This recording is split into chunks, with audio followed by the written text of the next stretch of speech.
नमस्कार प्यारे साथियों, आप सभी का सुनील एकेडमी में हार्दिक स्वागत अभिनंदन है। प्यारे साथियों, हम पढ़ रहे हैं सिद्ध साहित्य और पिछली कक्षा में हमने कुछ प्रमुख सिद्धों के बारे में जैसे सरापा, शबरपा और लोईपा जी के बारे में पढ़ा। आज की कक्षा में हम कड़हपा, डोंबिपा और विरूपा जी के बारे में पढ़ेंगे। चलिए कड़पा जी के बारे में समझते हैं।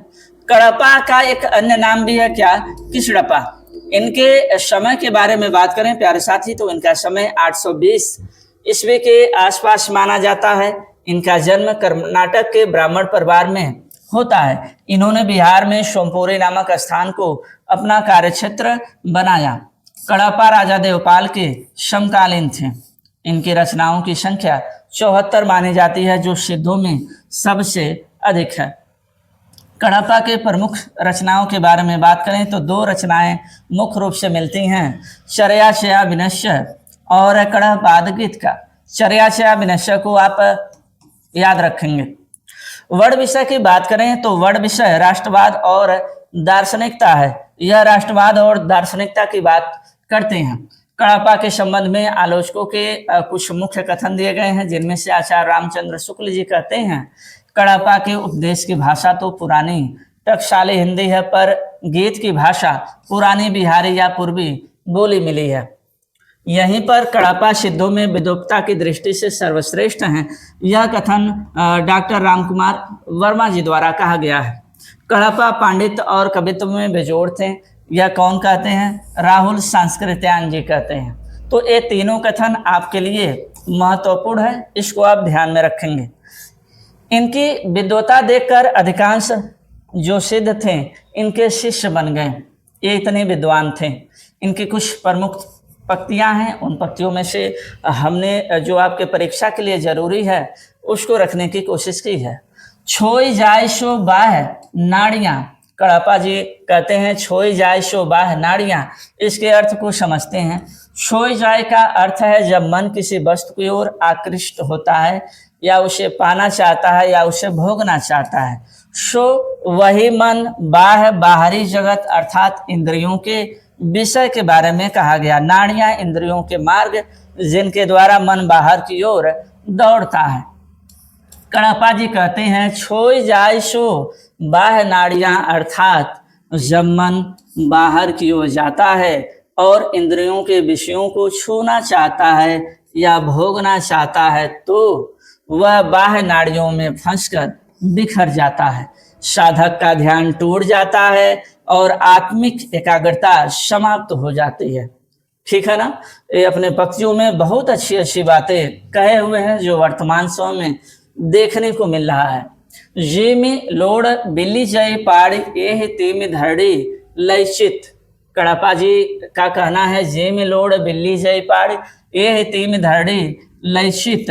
हम ये जो कठिन शब्द हैं उनके शब्दार्थों को देखने की कोशिश करते हैं। जिम का अर्थ है जैसे, लोड़ का अर्थ है नमक, बिल्ली जई का अर्थ है घुल जाता है या विलीन हो जाता है, पाड़ का अर्थ है पानी, ये तीम का अर्थ है उसी प्रकार, धड़ी का अर्थ है या पृथ्वी, संसार या शरीर, लय चित्त का अर्थ है चित्त को अपने में ले लेना या आत्मसात कर लेना। कड़पा जी कहते हैं जी में लोड़ बिल्ली जय पाड़ी यही तीम धरड़ी लयचित अर्थात जिस प्रकार नमक पानी में घुलकर लुप्त हो जाता है, विलीन हो जाता है, अपनी पृथक सत्ता नहीं बचा पाता, उसी प्रकार यह धरड़ी अर्थात भौतिक जगत, माया या शरीर है, चित्त को अपनी ओर खींचकर अपने में विलीन कर लेती है।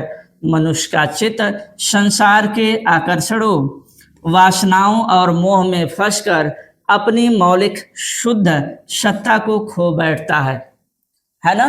तो बहुत अच्छी बात इसमें भी कही है, आप देख लेंगे। ये दोनों जो पंक्तियां आपको दी गई हैं महत्वपूर्ण हैं। अब हम बात करते हैं डोंबिप्पा जी के बारे में। कहीं कहीं आप देखेंगे लिखा होगा ऐसे, तो दूसरा मत समझिएगा, ठीक है ना।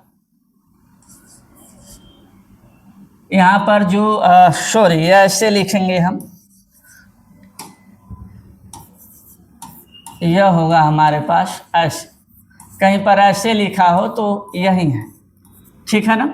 इनके समय के बारे में बात करें तो इनका समय 840 ईस्वी के आसपास माना जाता है। इनका जन्म मगध के क्षत्रिय वंश में हुआ था। गुरुजी का नाम विरूपा या कह सकते हैं वीड़ापा है। इनकी रचनाओं की संख्या 21 मानी जाती है। कुछ प्रमुख रचनाओं को हमने यहाँ पर रखा है। पहली रचना है डोम्बे गीत का, दूसरी रचना है योगचर्या और तीसरी रचना है अक्षर देवकोपदेश। अक्षर देव कपदेश मतलब इसे कह सकते हैं अक्षर देव का उपदेश। ठीक है ना। अगर इसको अलग अलग हम तोड़ कर देखें तो अक्षर अलग हो जाएगा, द्विक अलग हो जाएगा और उपदेश अलग हो जाएगा। इसमें से योगचर्या को आप ध्यान में रखेंगे, इसमें से योगचर्या को आप ध्यान में रखेंगे। डोम्बिप्पा सरस कवि हैं, सरसता के साथ उपदेशात्मक इनके काव्य की मुख्य विशेषता है। एक कौन कहते हैं आचार्य विश्वनाथ प्रसाद मिश्र जी का कहना है कि डोम्बिप्पा सरस कवि हैं, सरसता के साथ उपदेशात्मक इनके काव्य की मुख्य विशेषता है। ठीक है ना। इनकी रचनाओं में आप योगचर्या को ध्यान में रखेंगे। इनकी प्रमुख पंक्ति है गंगा यमुना माझे बही रे नाई। डोम्बिप्पा जी का कहना है गंगा का अर्थ है गंगा नदी, यमुना का अर्थ है जौना जो धान की एक किस्म है, एक दाना है। माझे बीच में, बही बह गया बहता है। रे नाई, रे नाई एक संबोधन लगाया गया कि हे नाई, हे मनुष्य। तो डोम्बिप्पा जी क्या कहते हैं? कहते हैं कि गंगा यमुना माझे बहई रे नाई, अर्थात डोम्बिप्पा इस पद में गहरी आध्यात्मिकता का जो है शिक्षा दे रहे हैं, आध्यात्मिक बात कर रहे हैं। क्या कर रहे हैं? जिस प्रकार गंगा की प्रबल धारा में धान का छोटा सा दाना बह जाता है, वह अपनी अलग सत्ता बचा नहीं पाता, उसी प्रकार यह संसार धारा जिसमें माया वासना मोह पड़ा हुआ है, भरा हुआ है, साधक के चित्त को बहा ले जाती है। हे नाई अर्थात हे साधक, जो संबोधन दिया जा रहा है, सावधान रहो, यदि तुमने अपने चित्त को साधा नहीं तो वह गंगा की धारा में बहते जौने अर्थात धान के दाने की तरह संसार में बह जाएगा और अपनी वास्तविक पहचान खो देगा। तो प्यारे साथियों, ये बात आपके लिए भी है।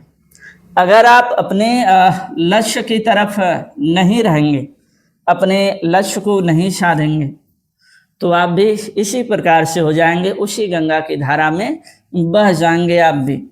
तो इसलिए पढ़ते रहिए, मेहनत करते रहिए।